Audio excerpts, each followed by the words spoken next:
Hello and welcome to the Gawa Hour. I'm your host Tina Sapon, and there we have good topic. The metabolic syndrome. Wasem ena yebeka. Inti no Mr. Moa mon share program no mo invite obi na obi nso invite obi na mra na yembe twetwe nkomo yeba bedi yapomuden ho nkomo me se wapomuden ho nsem ete sei na watwe bia ye no be hia ewo efidua yi mu na ya bedi yapomuden ho nkomo enche pi me de me guest ebeba beto so na ya hye nkomo no ase intimi pacha wa baso a na wa hye na wa invite na wa tagi obi na obi nso aba betie wapomuden ho nsem ete sei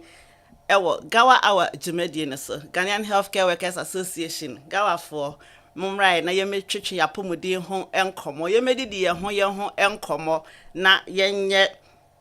yapomuden ho adwuma. Once again, I'm Tina Sapon, the host of the Gawa Hour. Please share the link, invite mpacha oba so anawa bolave no so amame mon share na mumra, tag somebody, invite somebody, like now bolave no so mami Tina Sapon, the host of Gawa Hour. Wapomuden ho nsem say and na ye ne yen sister Joanna Bo na eba bedi nkomo oye RN e Matthew Medical Center inti momra ne ntwetwe apomuden ho nkomo enche pii no ye di dwumede ne ebe hyehye so mitwa me ho sima akode aboafo nkrato aba ne de the Gawa Hour dwumede no abremo dwumede omo aso ya sen eye EcoBank Ghana Limited. EcoBank say a CD account, say a dollar account be a pese ubie bia no bra omo akache na omo beboa wo say a japade na pese wo to no Ghana bibi biara pese wo say a loan na ope EcoBank Ghana Limited sebra say a bills na pese utua you don't have to be in Ghana.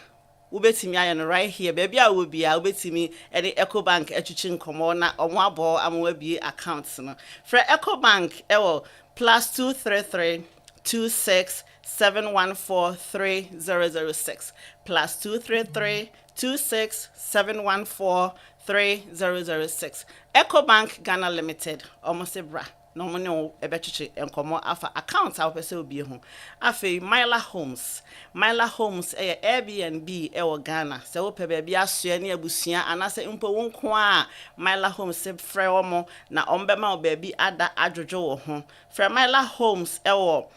+233 530 360 462 +233 530 360 462. Myla Homes say accommodations any problem emma so wo pe baby a security no very tight serene environment ana say internet na ope ana pools fa woni kire Myla Homes East Legon na ombeje wo fe so afi our cares organic skin mixture our cares say men kanche wo say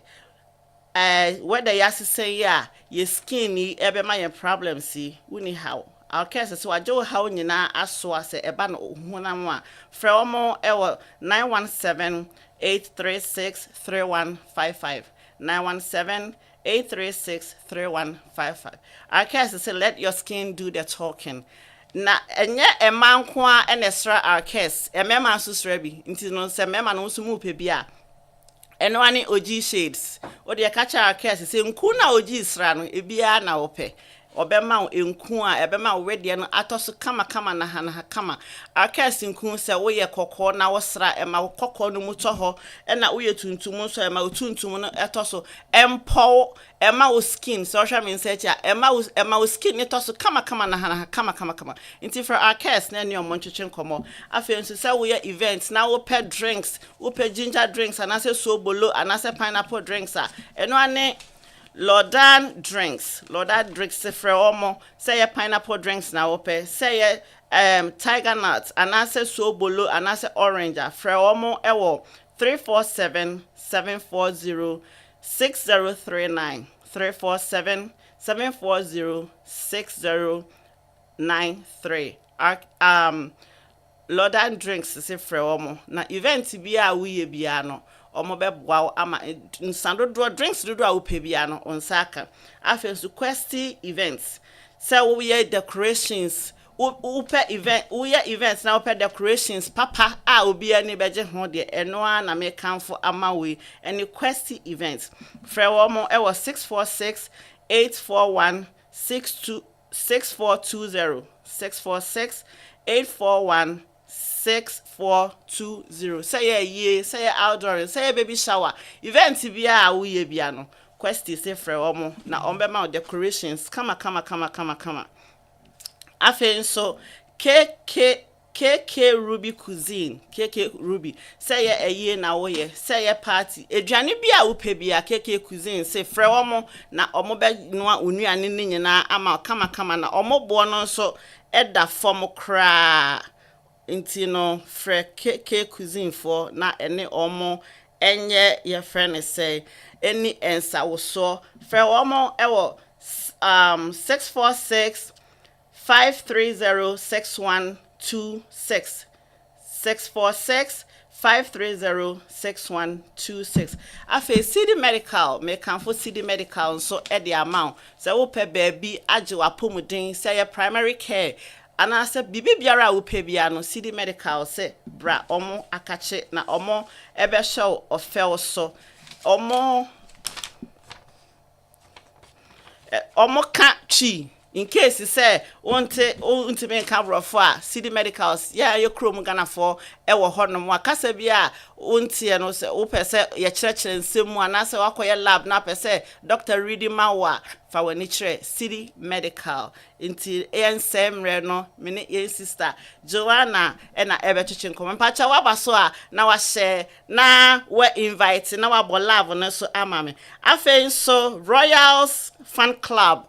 Royals for December 22nd year ewo Eastwood Manor Empire Eja inti no so pese wo baby a it's a cool $100 inti end of the year party for Royals Kings and Queens Fan Club ye de ani kire honom Royals for se momra na ye magi ye ni emum ebusia for midin the Tina Sapon the host of the Gawa Hour and ye ni sister Joanna Bo na ebetwetwe nkomo efa Metabolic Syndrome ho ebusia mesre mo share program no maye na ye metwetwe nkomo nti no enche pie no me de yen sister ebeto so sister Jo me ma wakwa aba eba the Gawa Hour jumadi ni so nupacha mpomo te say yo Sister Joanna said me kan no oye nurse practitioner e wo Montefiore Medical Center and na ye ne betwetwe nkomo obecheche metabolic syndrome so because metabolic syndrome any say metabolic syndrome risk factors yeah I can come over e cause sa edin kese ya ye body en kanina focus no more friend of insulin resistance. I think say you so insulin resistant a little bit easier for people to remember. And they say so obiati insulin pen.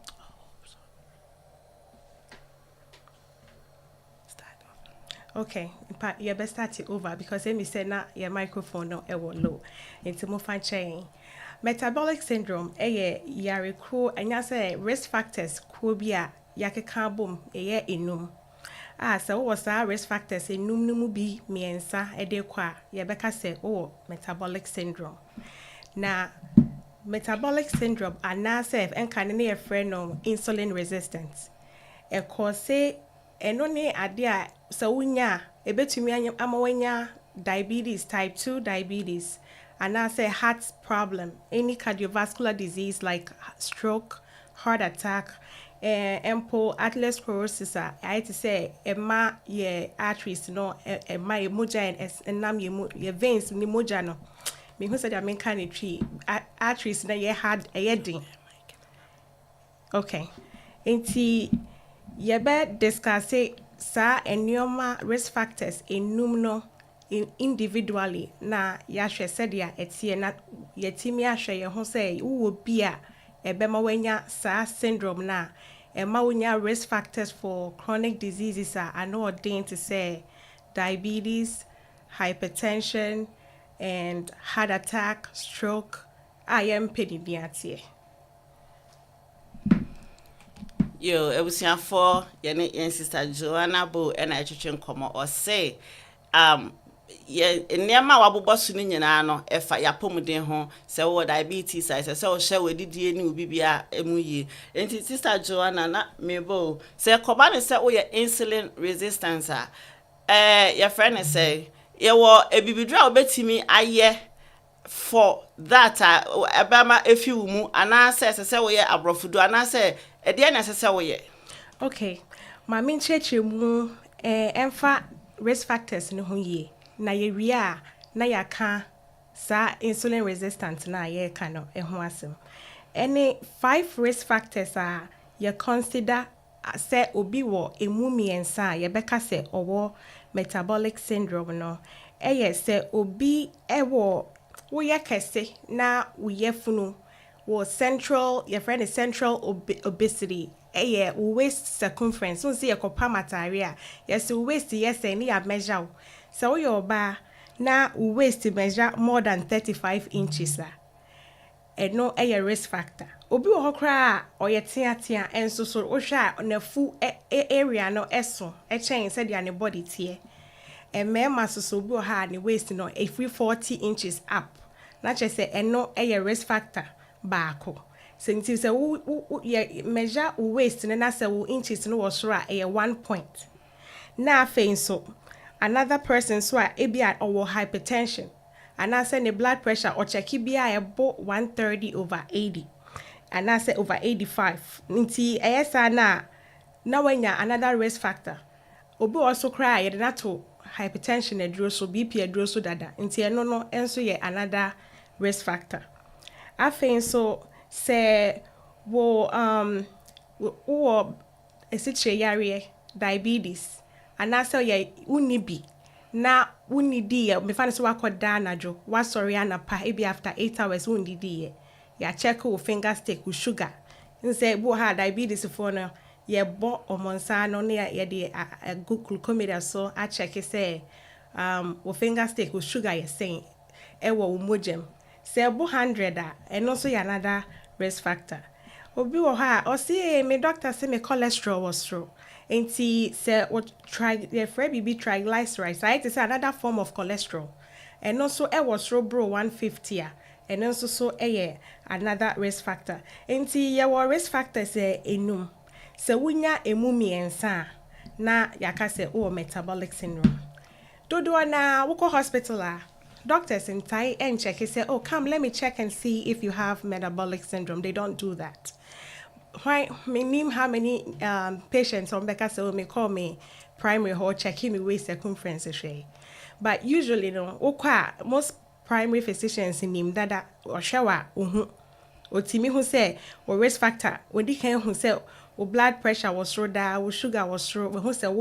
we BMI eso nti no already na adwene mu no who say nti who niema or no beka ho asem but e bia on body en cancer say sa risk factors e was say wo hwe ni ye because mostly no say nipa enim patients in tea crada intinya de obi bisa doctor but ninti a ene me feel say eye important say ye ka ho asem no ene say wonim we risk factors we nyina na o start say o hwe wo hu yi a ebetimi a prevent from getting esiche yare a ye friend no diabetes en kan ne ye ya say yes o escafo yare so obi wo so hwe na fu escafo yare odidi yi eye yare na yenim ene obia pese otwe enso so sebe ya obechi no eno eho adwuma wo ho eno so na eboa enkane obi ya tiatia se ade na ho ni di na ho nya kese kakra me kai me free Ghana ba foforo na me ya tiatia pa obi afre me oni ne kasa first question obi bisa no aye kese de se ehun hia but ene no ye hu se kese bebre wa anya careful na ede yare bebre na eye den ebrewo nti na ene ye ka sa risk factors yi hu asem se be ya se unima obehwe hu yie ahwe wadidie yie ahwe se dia wo kra wo hu so yie se be ya obe prevent sa yare akese a eye akoma yare diabetes ya yare bi a nipa bebre emu but yare bi so a very deadly so wunya so a ne koso edi saa so na hypertension mojabro so enso so etie ena cholesterol kra de ebi nipa bebre kra mpo mu so no odi na aduane bia ene e chibomo se chofi anwa de ni yadi but inim say sa cholesterol yi so na obo ha na ma yesi wanya stroke na say sa nyoma ni nyina na keka bom ekofa impromptu wo ene yare a ebebo waka wato dem na obi na wo so hwe wo ne sa nyama ni nyina edeba eno nti na ene ye ka ho asem yo ebusiafo bebre na yen sister one yen aka eno ane se be hye ye didie mu yie na ye exercise da bia me ka say exercise de etoda kra hu hia sa obekọ gym oti ho a wo hwe tv ne kra no de pe ball kitua bi wo rolling kosro na rolling ba fa wo be hu ana to akonya na ye exercise ana sa ansa kra obekọ akodware anwumre no de ye wo push up kakra bi wo be hu ane se wo ye exercise no nti nema sister aboboso bebre ye gidi se emu bebre ye nim ho asem na emmom no ho anamon a esese yetu na ye ntu nti no ye se ye nhye ye si kiredie mu ye didie titiriu na esese yehwe ni yie nti ene nkomo na ye betwetwe no yesrese obia se wo question fa wo question no eto comment section no emayen wo asembisa na ye read na ye bisa we bisa wo question me fa akwanya we say so na me de achia ebusiafo ne adofo a ewo so Sister Ivy Blue ewo so Mr. Frederick Opuni ewo so Mr. Kwame Afionoko, Sister Alice Owusu, Sister Esther Angel Nyameche ewo so ena Suzy, Sister Suzy so ewo so nti ebusiafo so bia ewo question na ene eya program ya ye ebi oho no a ubeko hospital no woni insurance obetia consultation fee ansa na doctor show na wacheche osansem nyina nti ye de ya tue ho asi ho se ye de bremo kwa na watwe bia nti so aba so a na wa share na wa invite na obi nso aba na oba betie de ye woka ene no Sister Joanna se kobane se ebia wo cholesterol na osan wo diabetes I mean ni mienu no ede be twa kana isa yare we mienu wo okay nti se wo diabetes and I say a diagnosis of diabetes dada now cholesterol sa e was sure automatically no we are already at greater risk for cardiovascular disease which is akomayare different akomayare so ye wo mu ahodo ni dia ni nyina etumi ye nti se wo was am mienu we ya the chances so betumi anya hypertension no and so ka ho but ubi say a question be before na me cheche mu say na insulin resistance no eye den na esiden no bi nya insulin resistant say signs and symptoms of insulin resistance insulin ye hormone bi a body produce na efa glucose free ye mojem ye didi a okay mame fan komechi kakra say ye di aduane a aduane ne digest a glucose wom especially say carbohydrate in yani would digest a turn it into glucose na glucose no ko o bloodstream mu as in say wodidi a nutrients no ekọ mojem na distribute to your cells e wo body na say glucose no cause bebre e wo mojem a hormones ye insulin na ebefa glucose no na use no to say fuel in for your cells na otimi aye active dia nanti aye wadwuma ye dia wo ye nyina na wo start anya insulin resistant na afa wo body no insulin into me and react well to the cells into me absorb insulin ni ye se be ya ebekwa kofa aye to say insulin na ye asojafo a omo de omo pra glucose no etwe ko ba bia wo se ko na ba bia like dia bro so no omo de eye free mojem na afa insulin no wo body ni timi use bioma na afa de be ne besi wo se na glucose na dose bebre the more glucose ne dose no se sichiri glucose ye sichiri nti de na be ye se be taken wo blood no Enti say wo blood ni mu ye thickened with sugar content na ewo mu na. Afei bo so bo ha sorry an su komede no sa obenum nsuo sa so ade na manum nsuo sa enye okay for me. Na afei bo so be dwonso sa brofu mu ye se obi anya polyphagia ana say wenya polydipsia just ana say wenya polyuria omo friend 3Ps just say wo be didi sa common da so do Ube Johnson bebre, and as open nuncio bebre, a symptom of diabetes now was that yenya. Obi or cry before I bed diagnosing and say when ya a citre emerald was citre yarian. Glucose any a citre na ye can a woman genuine. In tia cobani sa, obo say, a fay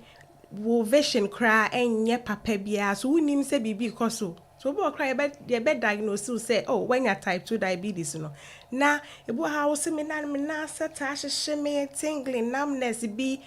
peripheral your friend neuropathies. Peripheral neuropathies. Na started. Now vision in your papa. Diabetes is what to me affected with kidneys, with eyes. Would see anya ya unye krokre na ye chicha na yare bia enye. Inti ne pese ye ka sa risk factors yi ho asem se be ya wo be start ya recognize say nneoma nkitinkiti bia wo body ma wo signal se bi cause wa enye normal na abehwe ho yi ana se wo be so ano enti insulin resistance no say wo body start say into me en fa insulin na wo body ni ye no en kotwe glucose ni mfiri moja ma ye se wa ye insulin resistant. Enti sa o question na obisa ye no eho anoye no ubetumi so ebisa say na ye be ye den na ya prevent sa insulin resistance no ene say ubehwe wadidi ye a on say obi o sorry anopa na obi de come de me no aye ebia milo ana say tea ana say bia wafa ne sugar bread wate butter bom wo hwa bread no de na wom kese carbohydrates no aye milo kitwa bi wafa na sugar ni na siche milk no kwa bi e nurse bia enti wo bo say onom ye na no sugar content was our breakfast no no e dose but protein e was nka eye any complex carbohydrate say veggies and fruits bi anka no emma insulin no glucose ne start building kakra say be ya enye over no enye sa na onya no we start with sugary food inti at once now insulin e shoot to kosoro enten inti instead say nka be ye balanced na be ye flat na a rising kakra no we introduce what glucose already know your body insulin resistant inti what is happening e be ye to say enam say glucose na dose wo body monti no wo body be catch ho say I was me produce insulin bebre na e betwe glucose ni free mojanim meanwhile no enye say insulin no e na wuni bio na emo body ntimi nyusi enti afi na insulin na dose bebre wo mojam enti afi na yes nipa no ebo ha ne wanya hyperglycemia ana agese ma no ye sheda kofa insulin na de wo no ed answer na etimi akọ twe glucose na free wo blood me say wo diabetes na eso kwan e na wonam no enti no say be ya obe prevent no obe hwe dia wudi mostly no obe make sure say wo carbohydrate wudi no no so na proteins ne veggies no your free be complex carbohydrates na we will be start saying nduane ben entire complex carbohydrates no to say beans, veggies, all the grains, those types of foods. Ebi mo say rice nye any na say for but it depended the amount that you are eating. Ye ntimi ka say ye bandi nipa say oh mendi carbohydrates okra and the yes I will be entumi na emom no in moderation portion control. Now more proteins, more veggies, and then a little bit of carbohydrate at a time. Yebeka diet, different types of diets na ebebuano ehwasem. Inti. Oh, a question, Pacho, twasto. Yo, sister, so udire mu kakra na me kwaja wafo enkrato emra ebusiafo me pacho se wo ba so a na wa share program no amayen because and that program no very very interesting nti se wa ba so a na me fa akwanya we so achia the president of Royals King and Queens Nanajwa Achuma Mansa. Madam President, Yachia, Mr. Prince Abbey, also Mr. John Otten, also Osha and Sister Florence, Edu Edgy, also me pacho, Mr. Kwame Ejaba, also was our share and so also na washe no invite amayen. Ansa ya beto aso no meje aboafo nkrato abasise ya na yasan atoa nkomone so jumede omo aso yasen Ecobank Ghana Limited. Ecobank sise ye CD account na pese obi say dollar account eno ane se obefre wo mo fre Ecobank ewo +233 26 7143006 +233 2671430006. Ecobank is a upe loan edi edidwa anase upe loan edi aye ejapade a eno ane se obe from na one omo edi ensa wo so say ya obe osna pese utua anase opese bibi biara opese uye bia no Ecobank Ghana Limited se ofre wo mo a omo ne wo ebetwetwe enkomo afen nso se wo ko Ghana na wo pe baabi anase wo Ghana wo pe baabi ajojo ho baabi a eho bambo nsem no etuto yie se ba ni internet access ni bibiara ye kama kama Myla Homes na me kanfo e de ama Myla Homes e wo East Legon fre omo e wo +233 530 360462 +233 530 360462. Myla Homes say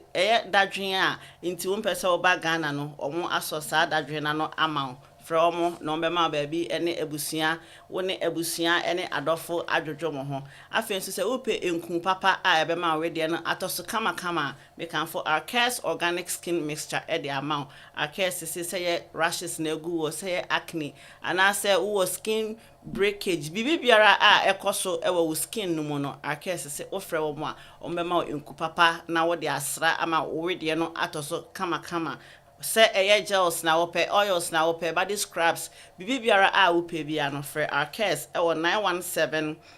836 3155 917 836 3155. Our cares organic skin mixture say let your skin do the talking. I feel so not make for KK Ruby Cuisines. Say your party na woye, say your outdooring. Bibi biara woye bia no upe obi amana noa enuane amawa. Mekanfo KK Ruby Cuisine ama. Frɛ wo ewo 646 530 6126 646 530 6126. From na eduane bia ope bia no ombe no ama afi nso omobo no so eda form say kama afi quest events say we events na ope bia na decorations ama say outdoor na we baby shower na we eye na we anase wedding na me kan for quest floral decorations at the amount ombe ma event no ombe siesie honom na no yekọ heroes night ombe na siesie honom ma yen kama intine se obi ama na ye decoration a me kan for quest amount frɛ omo e was 646 841 6420 na ene omo ntwetwe nkomo na ombeye decorations ne nyina ama afen so se we event bia na wo pe ye local drinks bi say ye ginger drinks pineapple drinks tiger nut drinks anase orange anase so bola eno ane Lodan drinks Fre Lodan e 347 740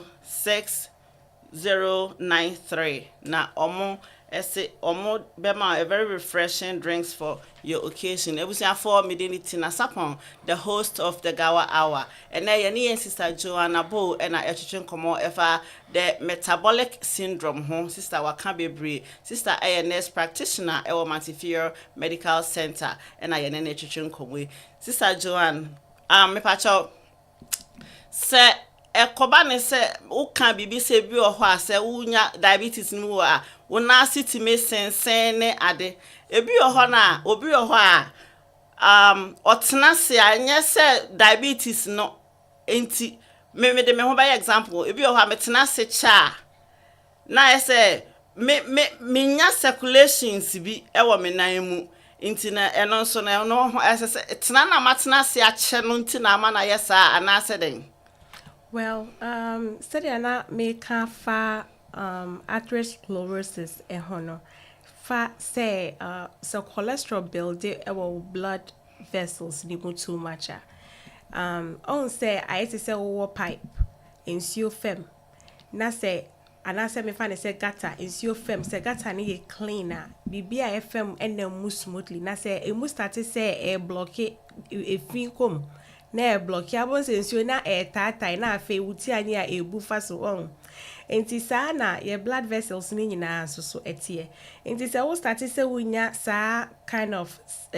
risk factors yeah high triglycerides ne high cholesterol na your free bb HDL and so one of the risk factors eka saa other four na medical abodi no ho no so wo HDL your friend no good cholesterol esote wo ye bema na say esote echo 40 na oba so de mema no de no HDL a 40 for mema a less than 40 and as all your baso a less than 50 not just say ma wo risk factors no I much higher because they say well triglycerides is also greater than 150 and also 1 point ebeka said the other two and I say any other two I will be for more than 5 years mabobodi na ebemawanya sa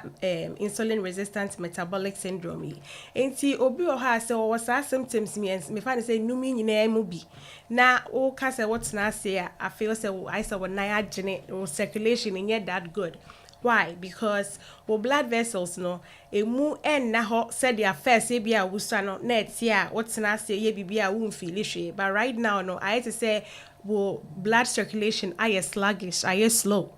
enti afa what na say I was so sorry nante kakra on say ye ka say obi ha otna plane mu wetu kwan ya che watna plane mu sa wan sorry na wakonya blood clots sa metabolic syndrome ye ka ho asem no it causes a risk factor for clot formation. Clot formation and so and it causes stroke. And a heart attack. Inti se utna se na fe na se tatai as in ebia wakoma nye adwuma ye cause ebia blood pressure won hwe blood pressure ye or blood pressure was through inti afa ebia wo ye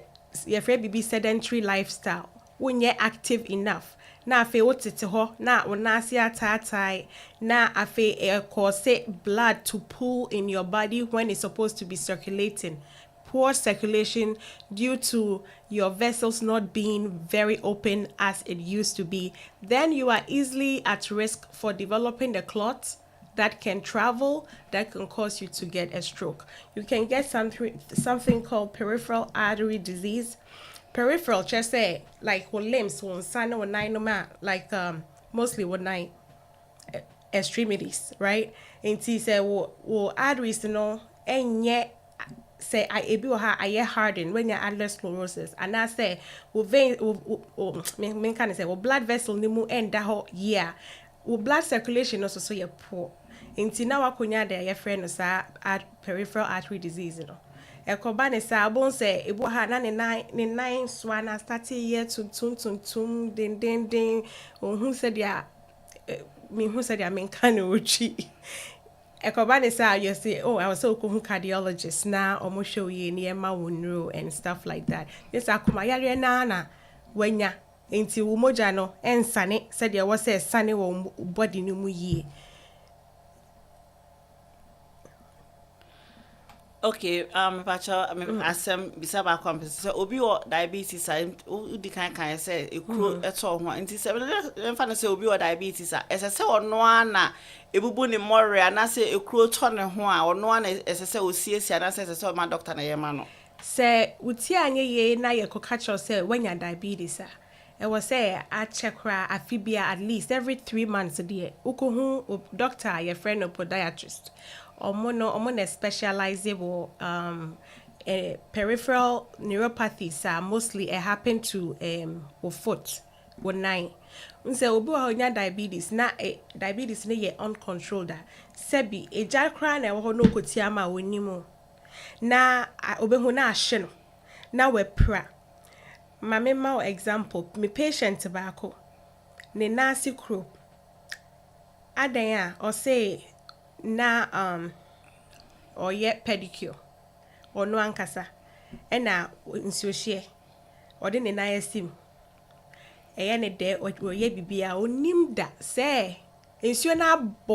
aboile just no hye na nam say owo diabetes no or peripheral neuropathies ni nti no ne na ni nsuohye mu no wanti o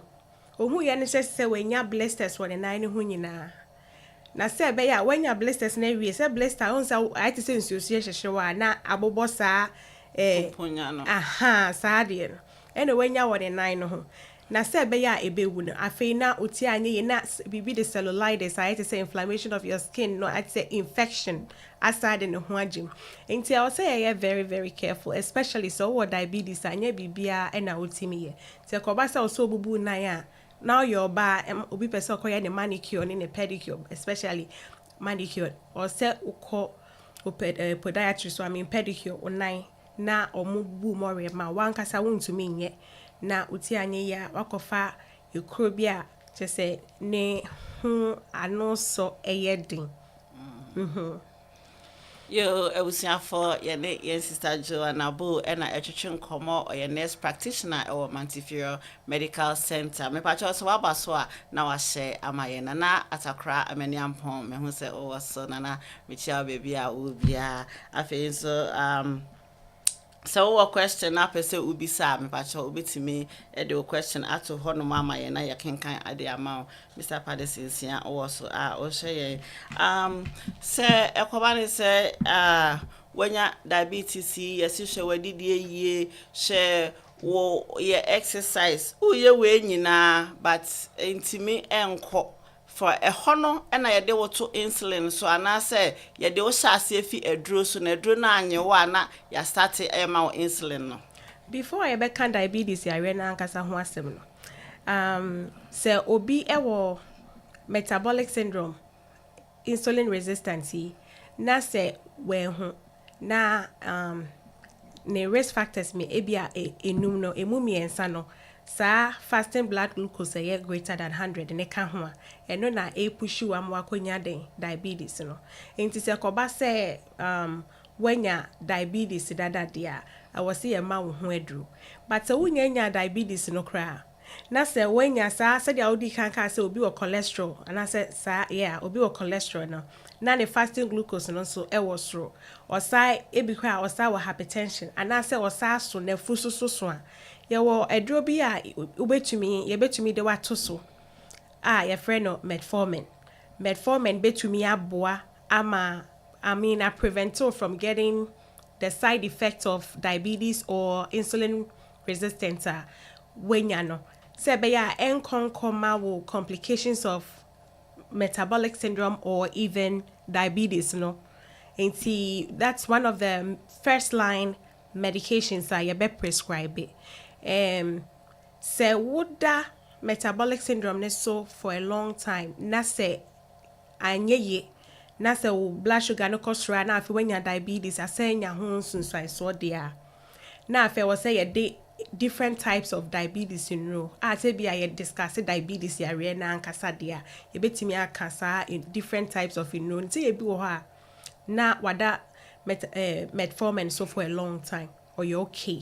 or hwe na didi ye or ye exercise or da ye obi also cry or okay, my main diabetes waning na. We call next question so I'm next point and anka me ba beka no ehun asem. Enti say offer your friend is say metformin no. I think say my microphone no. Okay. Enti say offer metformin na mostly wo doctor be ma metformin no na say wo cholesterol no so was try ya ma we dro bi the your friend one so starting.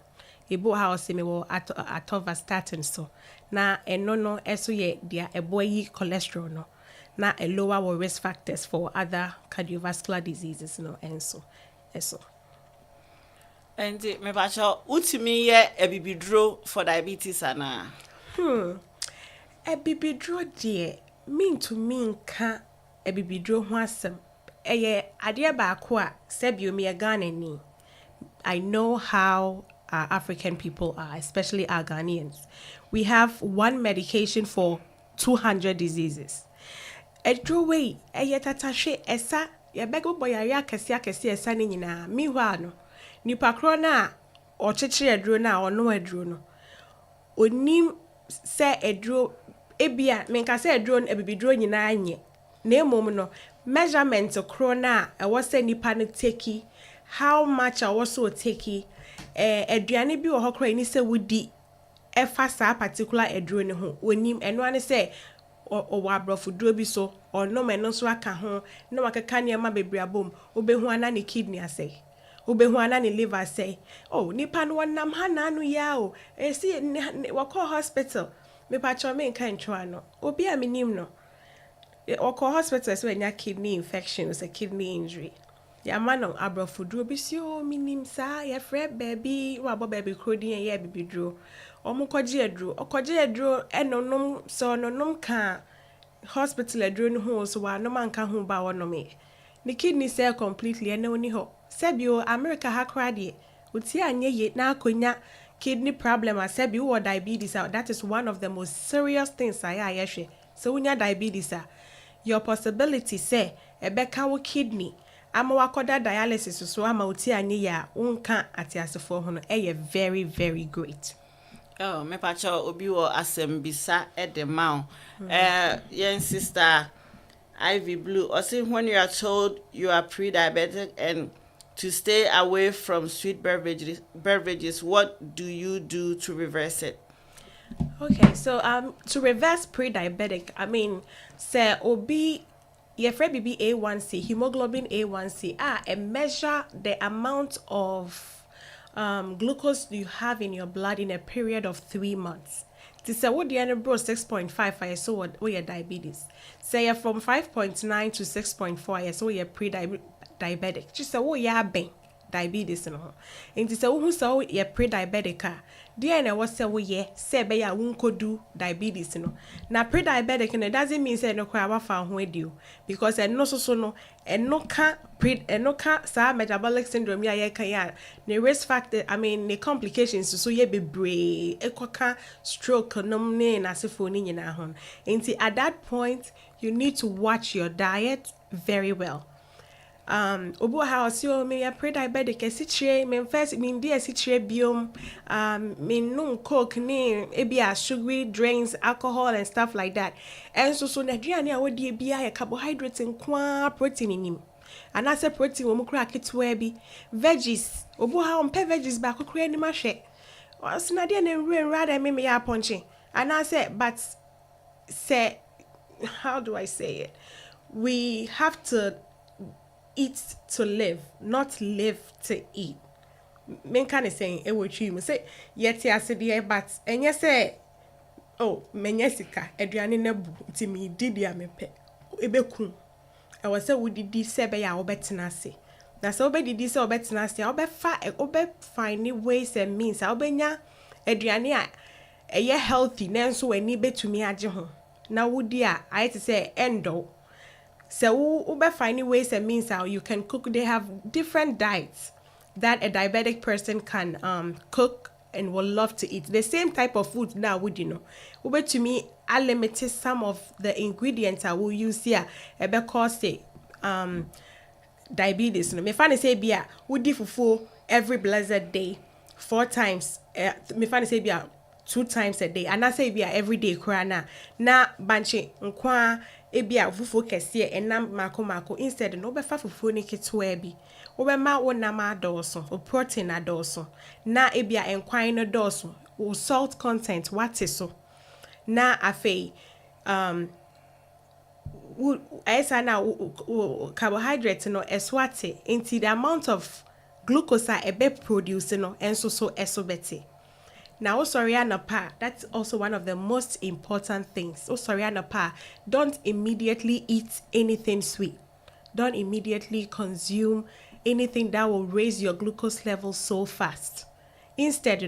ubedi aduane I will like complex carbohydrate like grains, like maybe a oatmeal. Don't put a lot of sugar in it, if at all, even if you will. Maybe a wa boiling eggs, and I say why your spinach, maybe a boiled fried omelette, be na wo ya olive oil, like good oils, not vegetable oils. No, they are also not healthy. And And I also, yeah, said another thing. canola oil and so yeah. Canola oil, so, but mostly, I think avocado oil is very healthy, especially in Kameka say Ghana for ye diana yen show dodono. Avocado oil, much better, cause ne boiling points no were very high. And see, and it will very good, like heart healthy nutrients. And see, it's better than vegetable oils, na different trans fats and stuff that will and no nyinaa ɛbɛma wo cholesterol akɔ more problem. And see, diets like that is much better. See, to answer her question, no, limit sugar intake, limit salt intake, more fluids if you can, more vegetables and complex carbohydrates like more grains, fruits, veggies, and exercise. Especially strength training exercises reduces insulin resistance. Me pacha say we are diabetic na onom nsa eno so ho asem te say.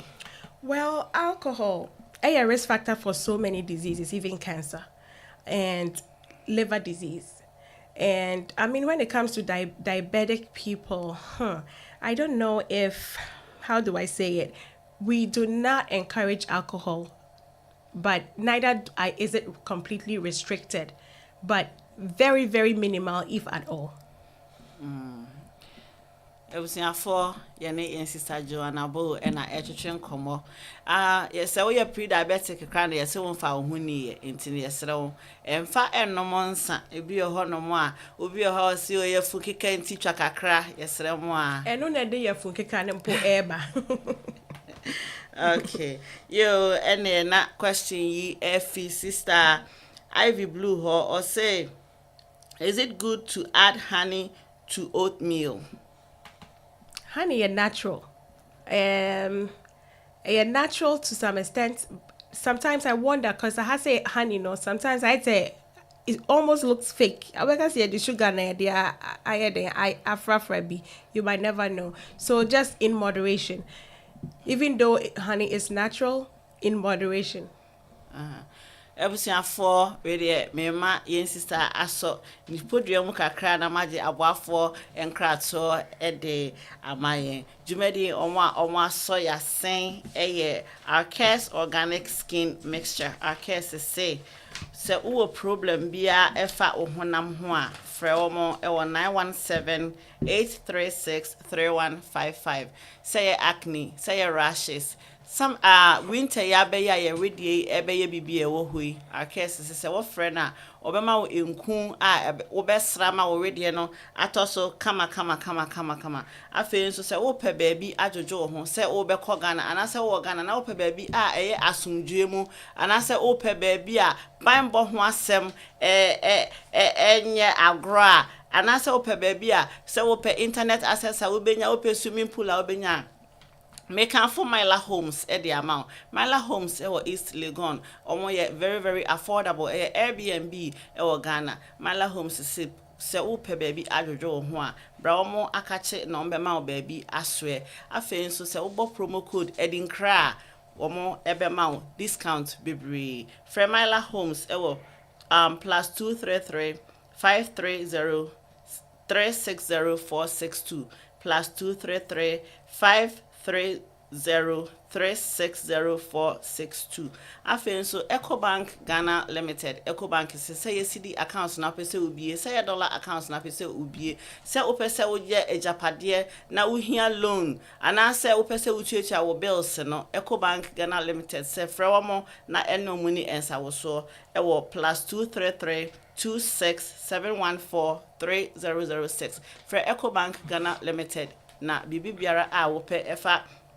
accounts ho no omo be kire se oye event bi na wope drinks eno ane Lodan drinks say ginger drinks, pineapple drinks, so bolo bibi biara ope bia very natural and refreshing. Enye de yase say asichire gu mu ni bio. We de ene yase yen hwe asichire yi nti omo so omo ate. Nti omo se frɛ wo mo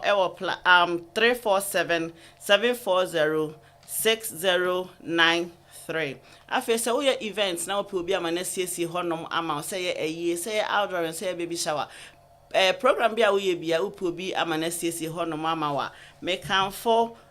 Questi events ama frɛ ɔmo ɛwɔ 646 841 6420 646 841 6420. So we events now we will be a mananoa enuane ama wo a eno ne KK Ruby Cuisine KK Ruby enuane bia wo pe bia na omobo no nso de for holidays yi be ya ye beto to parties yi make am for KK Ruby Cuisine e de amount omunuane no e de kama say chicken na wo pe say fried rice jollof you name it they have it for omo e was 646 530 6126. Afei nso sɛ wopɛ baabi asa wo ho yare a ɛno ane city medical sɛ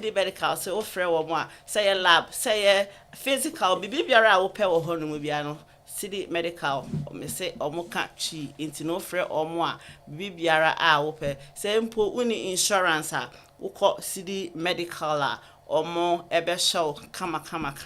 na mefa akonya we so akyea adofo a abaso sister Angel Esther Angel Nyameche or say go says very informative. We are proud of you. Afe MCOG say my president MCOG Michelle. Afe Mr. Prince Abe or say good job. Wisdom activated. Very informative. Yada mo se me pamocho mon share program no emayen na mombo love no so mon share Jumedie ubetimi ahye yen ewo YouTube ubetimi so ahye yen ewo Instagram na TikTok ye all edinkra your friend is say social media platforms ni nyina ye wo so ye stream live ye ne yen sister Joanna Bo na echichen komo efa metabolic syndrome ho ni so wasem bisa waka bebre afa diabetes ho yen cholesterol se ye be hye ye didie mu ye da bia meka se wo pesika bebre na wan hye wapomuden mu a sika na wo pe no wo de bekwa akosa wo ho yare efi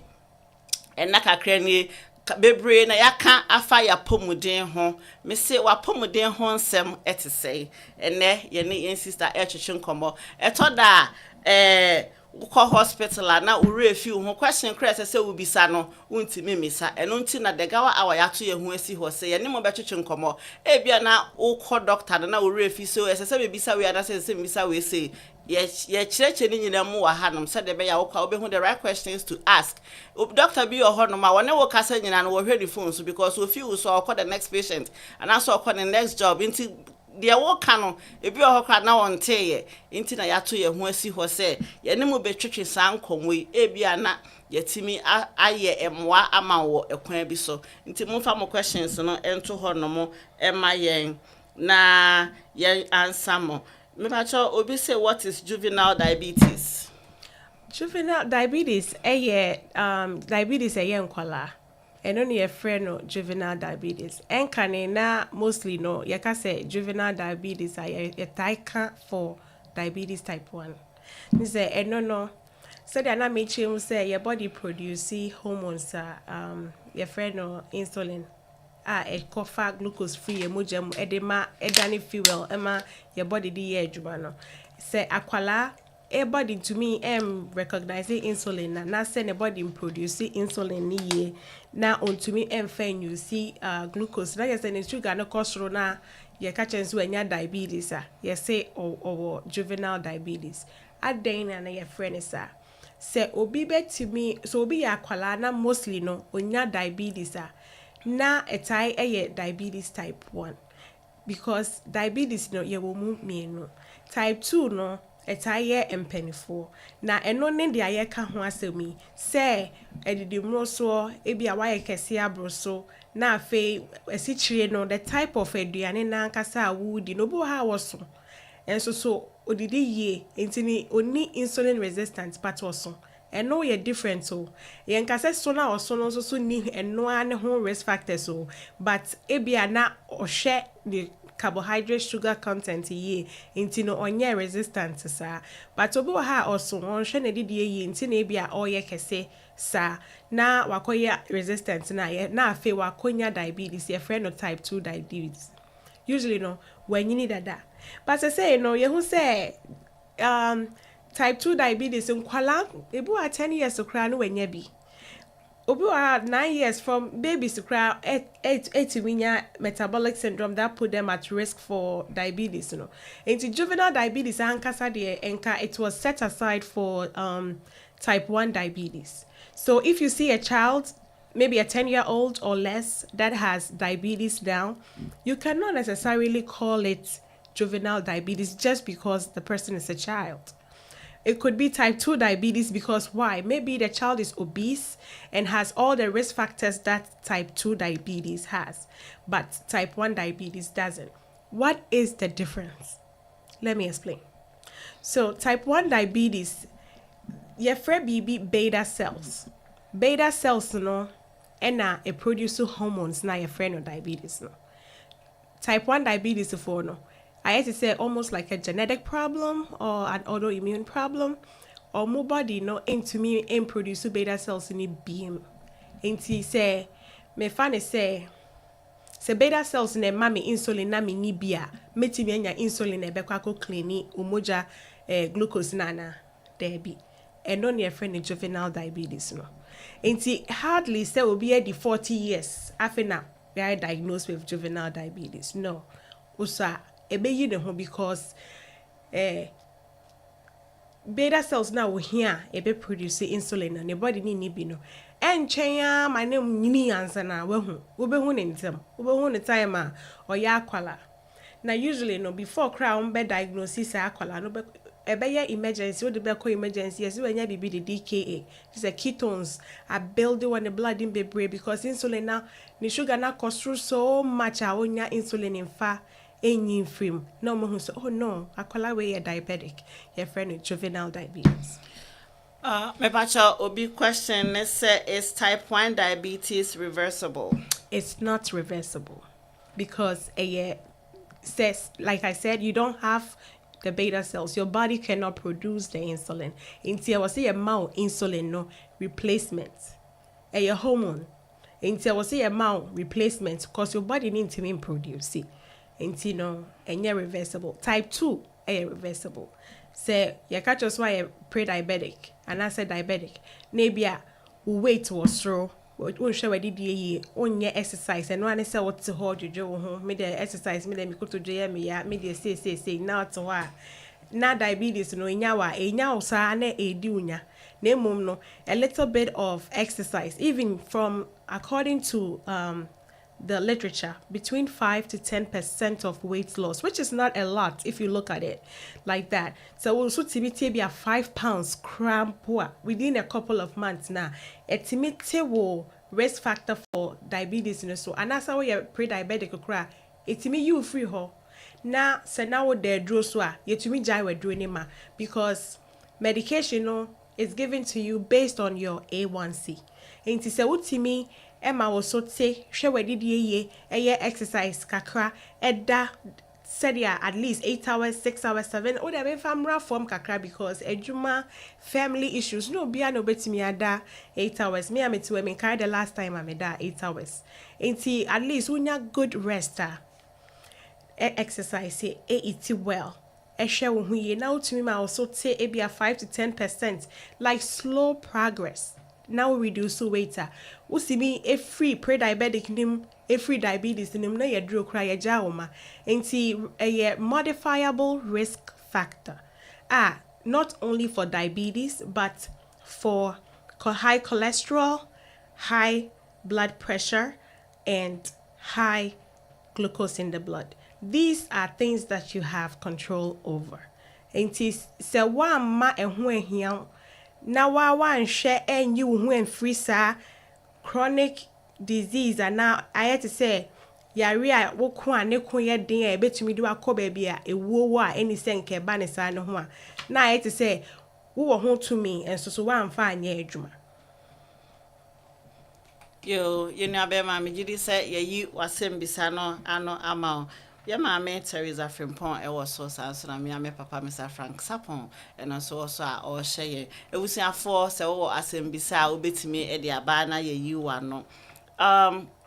Bebre ena yaka. Efa diet in prepping me who say ye wo shakes bi and I said drinks bi or no specifically for diabetics. And no can that so what no na in a way that no spike you sugar level nana. Say omo is specifically for diabetics dia. Ebia omo yi that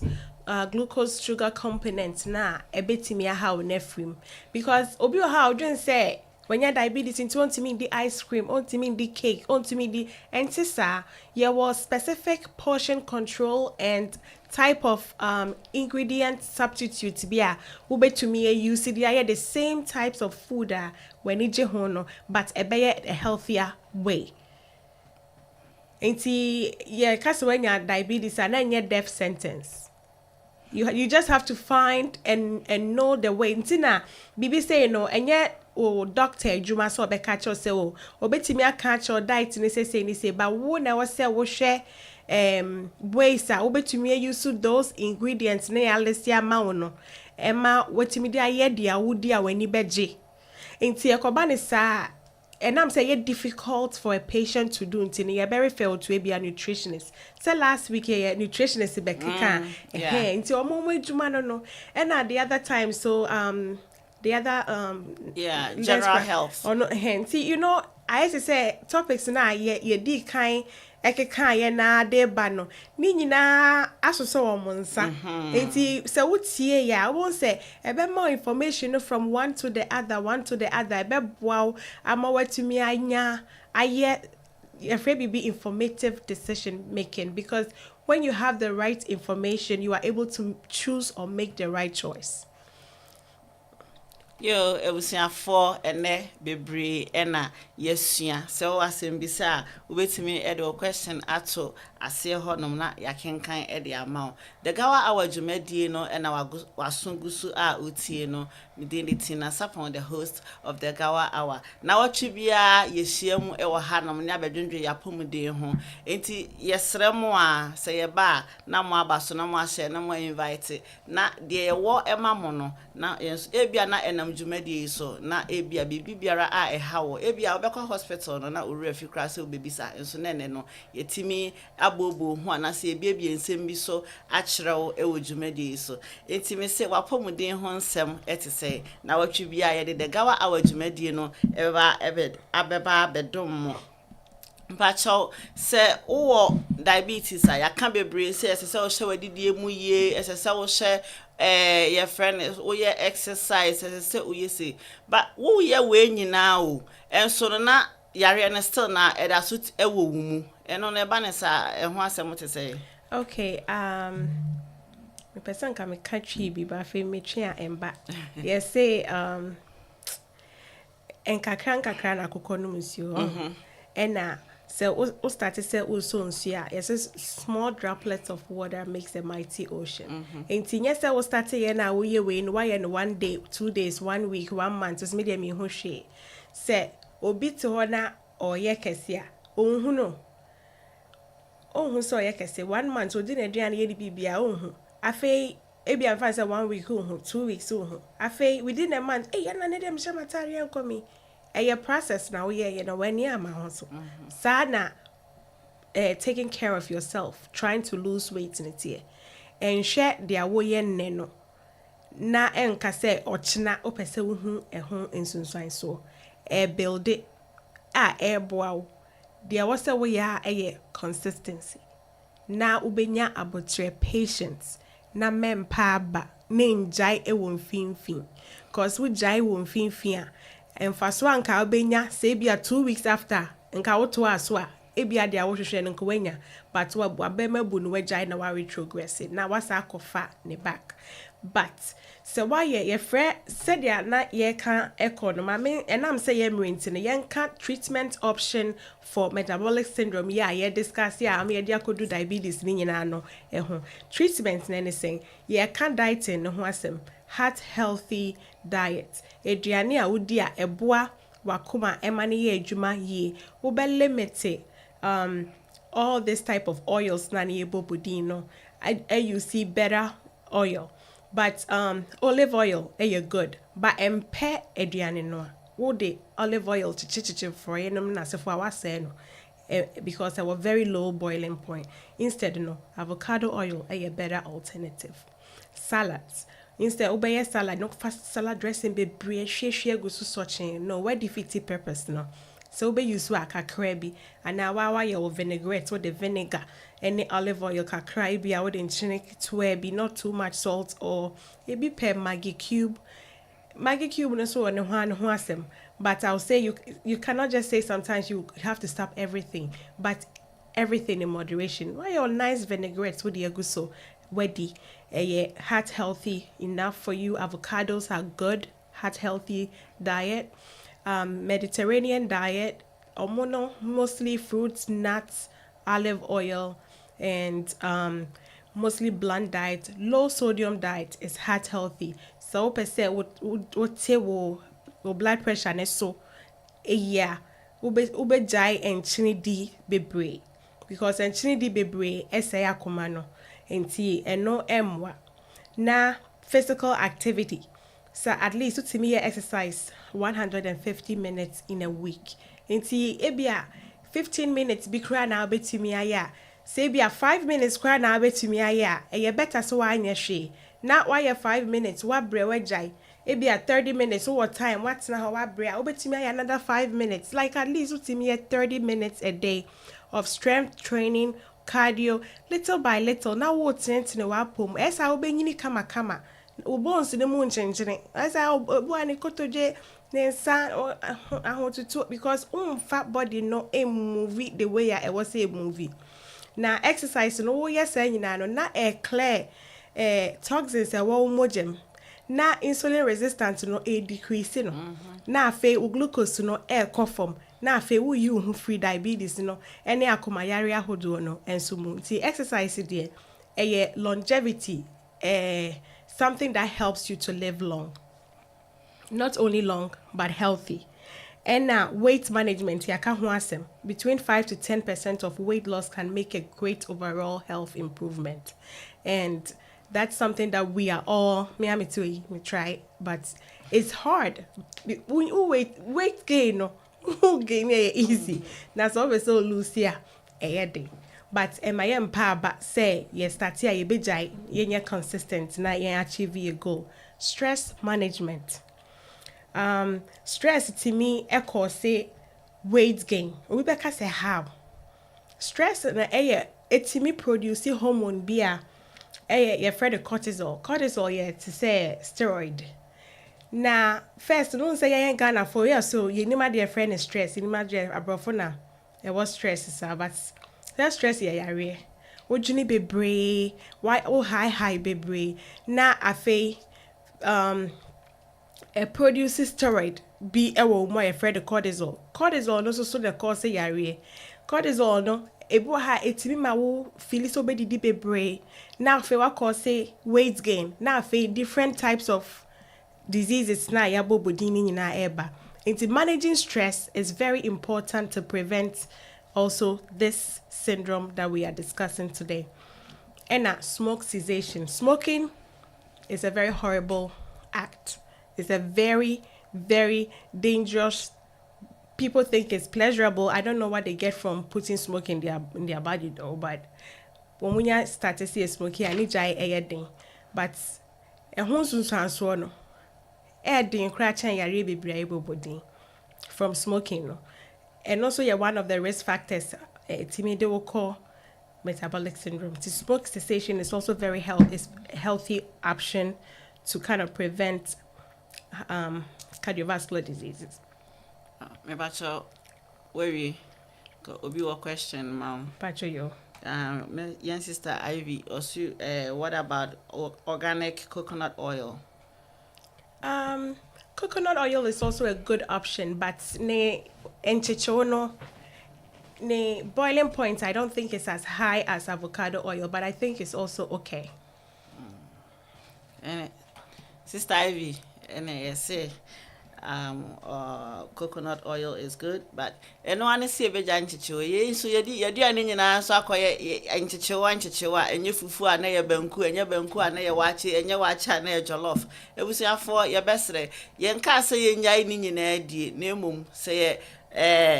enkane no na se wache no na wote no atre miense na ya sese ti atre baako wasese nwura ne bebre agusu na chese wanya a healthy balanced diet na eja yepesi enyi che obi born nwom ewi ase de nti na emra na esese ye di suma ye nyi che no so entimi ni sa amra no so nti ene ye ne ye sister Joanna Bo na ya cheche nkomo efa metabolic syndrome ho sister aka bebre so abekere omo adwen yen sister ba ko ebisa se o se den please ask all food kinds you can eat. Okay. Food kinds that we can eat. How do I say? I'm trying to find the right names. Okay, fine. Say yeah, Ghana for. Aduane amanfo ka say indi biom say white rice, too much white bread. Whole grains are good. Whole grains like amanfo say brown rice, but nutritionists bebree say brown rice, it's not even as healthy because the BB will mind and so to me cause other problems. And to me, I'm not so particular about restrictive diets because people will never be able to be compliant. I'm not a nutritionist. Nutritionists will be able to kind of give you the exact meal or food choices to stick to. But I know that eating healthier vegetables and decreasing your carbohydrate intake, increasing your protein intake is the way to go. That I can tell you. But I mean, I can be able to look up and tell you that, okay, this amount of portion, I did not add that into my notes. I'm not going to talk about that. But the nutritionists will be able to, or I'm sure last week when they discussed it, they probably spoke about it. So you can go back and watch that video and you will get the exact proportions that you need. But if you have to eat rice, instead of eating a whole bowl of rice, ebia why you want one more ubo kesiye wo de sardine mienu bi egu so achikosia to so de mako. No, instead no, making sure say aduane bi a woody no colorful. Why? It has some good amounts of certain types of veggies, and then it has the carbohydrate, but the carbohydrate is not the biggest portion on your plate, but the smallest portion on your plate. A lot of veggies and then medium amounts of protein, because protein also so excessively, especially diabetes and no excessively no, and also so cause another problem. And but protein is good to build your muscles and your actually healing and everything, but it has to be proportional on your plate in regard to the carbohydrates, the veggie content, the protein content, and then maybe some people like to snack in between meals. If you are a diabetic, you have to quit doing that. Because I mean, snacking, especially more of the snacks are carbohydrate, like sugar. And see, what are you doing? You are eating sugar. So sugar come from my catcher say, oh no man, orange juice be and apple juice and candy be sugar be to bring it up. Now sugar no was wrong. Uri na wasai anom coke esuchire nkwa and I say wasai di toffee be sakore potato chips be. What are you doing? You are just adding sugar upon sugar. Na so limit carbohydrate intake no. Now ejai unnecessary snacks are any healthy. You drink a lot of water, you hydrate yourself. I think you'll be fine. You'll be good to go. Yo, yen sister Audrey, and say yeah, you are not Royals, Kings and Queens Fan Club. Almost say 22nd November. Say ope baby ako boswa. And one say odi wani betchere Eastwood Manor. Na woni omo ababehwe abomu ticket no $100. Inti say ope baby afa 22nd December and one say odi wani betchere Eastwood Manor 3371 East Chester Road, Royals for say omo raffles nso a omo beye. Utiri ye a utimi di TV, blender, toaster, deep fryer, air fryer ne de keka ho nyina a cool $100. Na utimi edi wini TV a na che say Royals for say momra na mo no omo emeshi mumu. Dwumadie the gawa hour na waso guso ana say wani guso a wo hwe yen. Na watwe bia ye de yapomuden ho nsem ebe diamond nti no ye say wapomuden ho nsem ete say ene ye ne yen sister Joanna Bo a oye nurse practitioner ewo Montefiore Medical Center ene ene twetwe nkomo ye sister aka bebre enche ye be sore so nti say obi wo asembisa no pese obisa ekwan ewo ho no ma obetimi ebisa na ye yiwa no da bia ye ka say de udi ko mu no ehu hia bebre e bia now feel so I can afford it until I have to buy it out. We are doing yourself more harm than good. In moderations, and there the mesua moderations. Also, there na wesua kakra. And yes, say ebia metimi atonti na anase metimi edi. Ebi oho no mo a ye nyina yeta ye ebi oho na aduane no kra wa me. Enso so na ogusu edi. Obisi metro good ye mebi ayare. Wa me enso na ogusu edi. Afa time a ye dididi ye nyina nim say ye time e de ye adwuma no enye. Enti no say ye share time nso say de obi oho yi ni say fi ayo mu ana okwa akoda. Last week yesu say we did we at least say we train be 2 hours and some wakwa akoda nti say make it time for everything say they make it time dey kwa adwuma no say say make it time e ma ye didie anopa de wudi ehu hia kese nti no say breakfast na wudi a money kutu eno so be hye wo su bebre lunch na yaka in between snacking so I mean the wo sha ebe ya ma na emumu no ekwan papa so ubedi anase ubefa so amana ko mu eno na ehu hia yese ensa no esese ye hwe ne yie because ensa no so wo hwe na e de kwa trigger bibi foforo so e de abrel afen so ye si kire die mu ene ye nchi die mu esese ye hwe na ye hu bibi yese hani eye na emumu no ya enim sese na ma no omo so organic so behwe mu kwa na enye organic nti said ye wo be hihye na fa ebia nka na fa 3 mienu a sese te so fa 3 ba akwa na se mfa bi kura ntum eni bibia ahyase yeden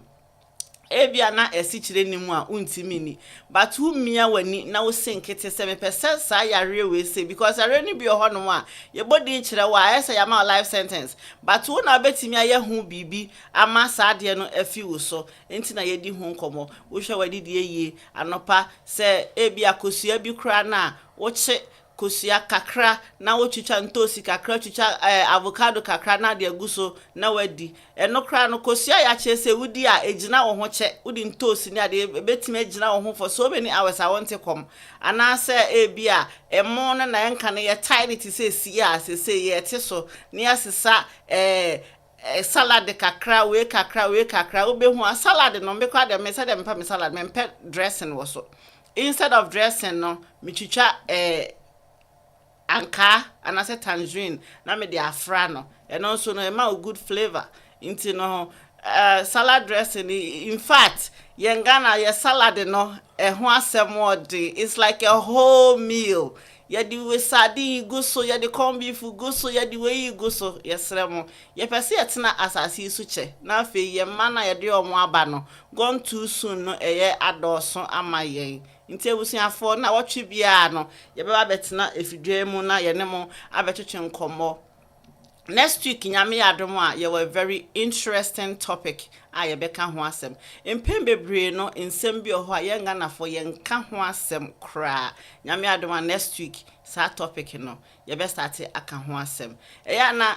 ye nka se ye ni nkombo wona wonim ba bia bedi wo nkomo akwakodu ye level bi oho a ye ntra nti no sɛ yɛ nyina yɛ share ideas yi no na kyerɛ sɛ yɛtwetwe yɛapɔmuden ho nkɔmmɔ. Mede ne Tina Sapon, the host of the Gawa Hour, ɛnɛ yɛne yɛn sister Joanna Bull a ɔyɛ registered ɔyɛ nurse practitioner ɛwɔ Montefiore Medical Center ɛna yɛne ne twetwe nkɔmmɔ. Ɛnkyɛ yɛbɛsɔre dwumadie ne so ansa na no metwa me ho akɔgye aboafoɔ nkratoɔ kakra ɛde aba. Dwumadie ɔmo asɔ yɛasen ɛyɛ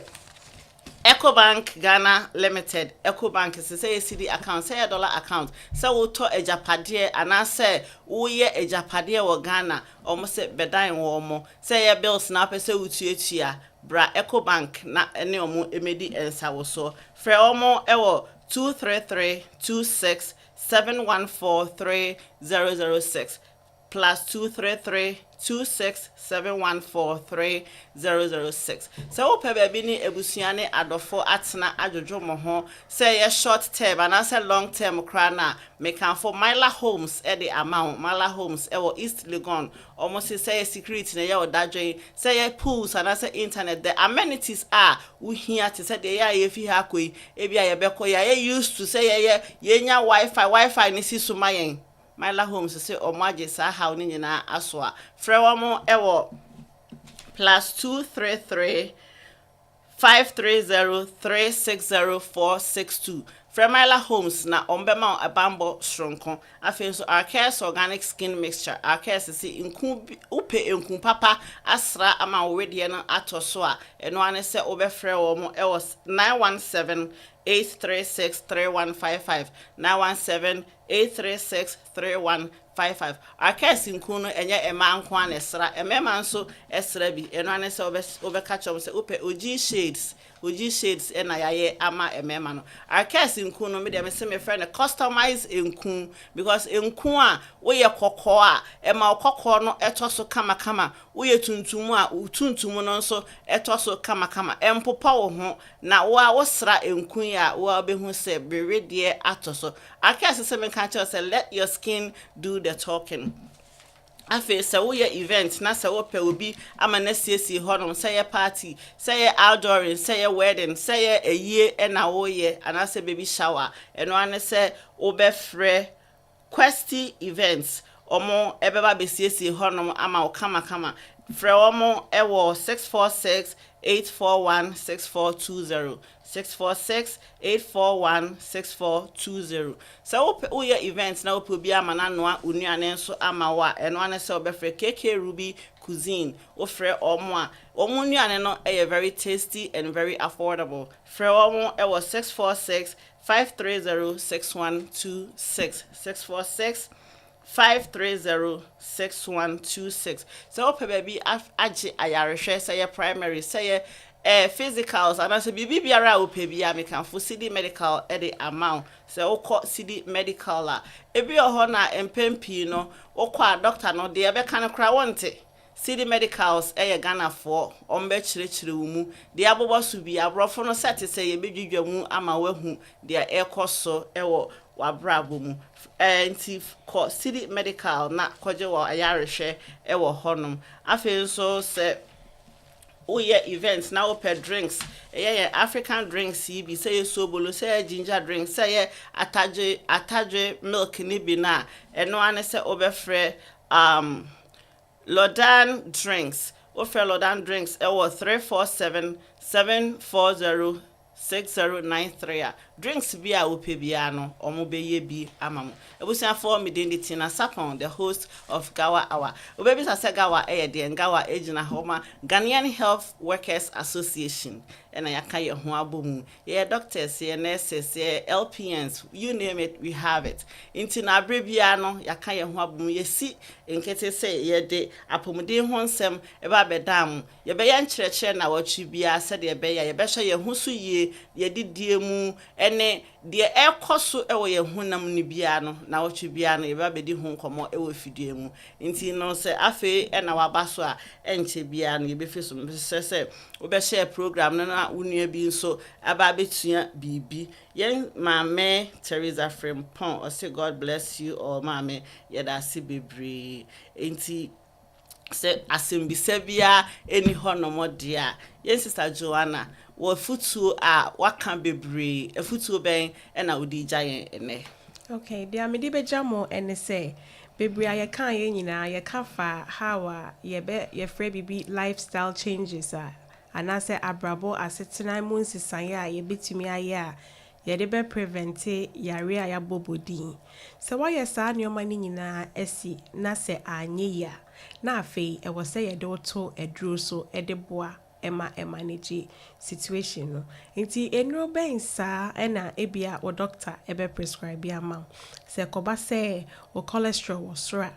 ɔmbɛtumi ama wo aduro a yɛtae frɛ no statins no ebi sɛ yɛfrɛ bi te sɛ atorvastatin te sɛ no yɛde ma wa eyi cholesterol no ɛma wo mogya mu da hɔ yie na eyi nsunsuansoɔ no nso bi afiri wo so. Sɛ yɛ wo triglycerides a ɛyɛ cholesterol ne nnua bi ne type of ɛno nso so na ɛwɔ soro bebree a yɛma biribi te sɛ yɛfrɛ no niacins or fibrates ɛno nso so yɛ nnuro bi a wo doctor bɛtumi de ama wo. Anaasɛ bi a wo blood pressure na ɛwɔ soro a ɛtumi ma nnuro bi a yɛfrɛ bi ACE inhibitors anaasɛ beta blockers or diuretics.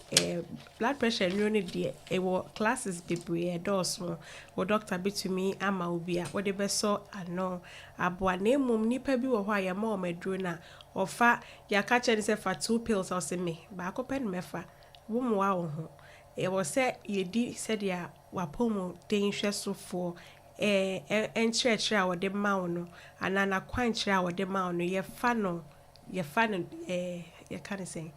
yɛfa no yie na yɛdi so pɛpɛɛpɛ sɛ ɛbɛyɛ a ɛbɛboa yɛn. Sɛ bi a wowɔ diabetes nso a ɛno nso yɛbɛma wo metformin, glyburide, Ozempic and yɛsi bibi di Ozempic ɛno no yɛhyɛ da mpo kra yɛ ma diabetes fo ɛnso ɔmo hu sɛ ɛtumi boa ɛma wo so te nti ɛnɛ weight gain ɛso abɛda ne weight gain fo adura nipa bebree AUC ɛma ɔmo so ɛteɛ clots a metabolic syndrome itimi ɛyɛ wo risk factor ma utimi konya clots cause stroke ne na sefo no why itimi ma wo antiplatelet medications a aspirin yedema depending on but Mr. Mo minuanom Ghana for saa se mi bebre ate fa aspirin ho oh mama fa aspirin yes me fa aspirin na minya stroke nti ebetete me mogya num na maye okay me pa ucho wo doctor prescribe ma wa fa aspirin why because aspirin na nkasa no ɛho wɔ ne nsunsuansoɔ so bebre a wonnim na wamfa no yie a ebetumi di ama wo obi wɔ hɔ no ma ne tie ne ya no wɔ fa aspirin make us say ebia na moja na enyunu go timuti na oti ya a stroke ho nsunsuanso wasa akɔfa aspirin na no so asa ate ne moja ne bebre wakun ho awie enti me pa mo chow so doctor prescribe ma wa menfa na no ho doctor Ghana pharmacy wakodo ne ansesa nru na ma eduro no before ye befa ne yenye careful na you making sure say we are taking the right medication at the right time so it doesn't cause us more complications that could have been prevented. Moreover, akɛseɛ no ebi why bia wo so nte mesrɛ your doctor for manage weight gain so you can help you lose some weight. Seek help if you cannot do it yourself or you've tried everything and it's not working out. Kona kase meba a diagnosis obesity a diagnosis and yes so my kase metem baby and ya rempaucho area pa e cause problems be chain so so ukoto krana sebio o tai will lazy cry won to me and tena ho emma enfofon and na do quiet me paucho pemwa ko hu doctor ne bisa ne se doctor meso my bia me boss test kakra na makoma me tie so me da nkromo me twa nkromo I say bi kra me ntumi enda yi sleep apnea e cause saa yare ya mabobodin nyina bi mesro pemwa ne yemwa because se unima na adea enyaw na se unimu dia utimi si de ni sesi ho kwan nti se ne yaba be bobo ebi so a ebi aya nka ne nyina questions wo ho mutimi de be kire yebetumi ayi mu ano individually but kakra emre ebe ma ye kwan ama ya aboboso na ya aboboso ye hyemoden na yɛahyɛ mu nkran sɛ Nyankopɔn nyɛ mo adom no mboa mo ɛma mo ahoɔden ne nyansa mode be manage sɛ chronic disease no mpo wanya bi awie a akyea na mu yi Nyankopɔn betumi atenetene no na wankasa wanya nimdeɛ no wafa nimdeɛ no na wayusu ne yie de aboa wo ho ne wabusua na wo no nua bi so wo maame bi asɛ bi wo papa bi asɛ bi onte aseɛ akyerɛkyerɛ na aseɛ yɛ ma na duro na onto ntwene na wafa na duro ne pɛpɛɛpɛ obu ha wanya yare bi yɛde na to aduro no so kra be 10 years wonom ne pɛpɛɛpɛ nti unim sɛ obi onam ne ba bi kama na emom no dia ɔde ma na o kyerɛ ɔmo sɔre a ne ama yɛ we ne ama yɛ we me de me no ɛno no wona mo ba bi na